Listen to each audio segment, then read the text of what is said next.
10 illər boyu mifoloji təsəvvürlərin təsiri altında olan Ermənistana hazırda qalib dövlət tərəfindən təklif edilən sülh Vaşinqtonda paraflanıb və bununla bağlı Azərbaycan dövləti əməli addımlar atır. Ermənilərin müstəsnalıq və əzabkeşlik iddialarından doğan ambisiyalarının zamanla aradan qalxaraq daha normal və real düşüncə ilə əvəz olunacağına ümid edirik. Bunu Əqli Mülkiyyət Agentliyinin idarə heyətinin sədri Kamran İmanov Ümumdünya Kitab və Müəllif Hüququ Günü münasibəti ilə keçirilən qədim mətnlər və klassik mənbələr erməniçilik saxtakarlıqlarını və uydurmalarını ifşa edir və ya Kiçik Asiya ərazilərində prototürk qəbilələri və onların Qafqazla əlaqələri mövzusunda konfransda çıxışı zamanı bildirib.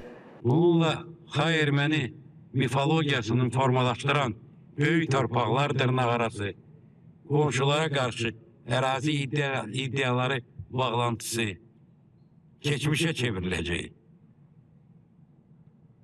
Qonşuların mədəni irsi mənimsəməsinə təbiilik, hətta legitimlik gətirən fəlsəfəsi maneə kimi aradan götürüləcək.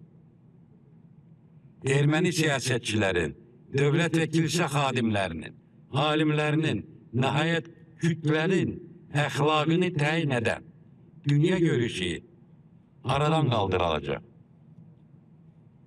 Biz buna ümid edirik. Ombudsman Səbinə Əliyeva vurğulayıb ki, tarix boyu regionda baş verənlərə görə Azərbaycan ciddi humanitar faciələrlə qarşılaşıb. Minlərlə insanın fundamental hüquqları pozulub. İşğal dövründə də Azərbaycanın mədəni və dini irs nümunələrinə ciddi ziyan dəyib. Bu məsələlərin obyektiv şəkildə araşdırılması və qiymətləndirilməsi elmi yanaşma və beynəlxalq hüquq prinsipləri çərçivəsində həyata keçirilməlidir.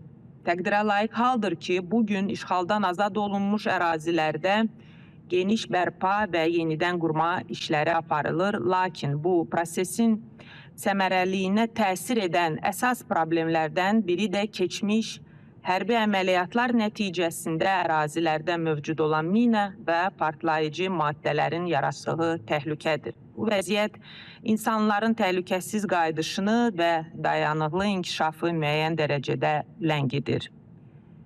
Əqli Mülkiyyət Agentliyi erməni saxtakarlıqları və plagiatının ifşası istiqamətində mühüm işlər həyata keçirib. Agentlik vurğulayır ki, hətta belə halların artıq mövcud olmadığını fərz etsək belə, tarixə maraq azalmayacaq. Əksinə, daha da dərinləşəcək. Tarixi hadisələr bizim mədəniyyətimizin izləridir.